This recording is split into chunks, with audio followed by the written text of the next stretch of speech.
Our business comes with a lot of questions on whether a certain plug and outlet can be adapted to one another. And while we do have over 600 solutions on hand, there are just some things that we can't control that restrict certain outlets and plugs from being adapted. So what are those restrictions?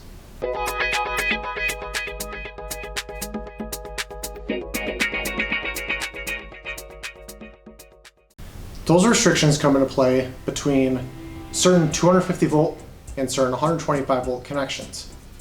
250 volt connections will have 2 hot wires at the minimum, while 125 volt connections will only have 1. 250 volt connections are typically 3-prong or 4-prong. 3-prong 250 volt connections cannot adapt down to 125 volt applications because of the way that they are wired. If they are short a neutral, you cannot. But if it is short a ground, then you can add a ground to safely go down to 125 volts. Most 3-prong 250 volt connections have 2 hots and a ground. Older 3-prong 250 volt connections have 2 hots and a neutral. If you have a 4-prong 250 volt connection that has a neutral, then you can step down to 125 volt applications.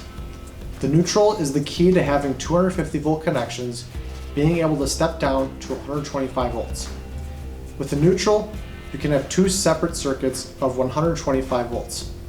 This is technically marked as 125/250 volts, meaning it can operate at either voltage. So if you're still unsure of what your connections may be, if they're 250 volts or 125 volts, if the 250 can go down to 125, please leave us a comment down below or contact us by giving us a call or texting us. Otherwise, if you'd like to see more content like this, please be sure to give us a like and subscribe. Thank you for watching.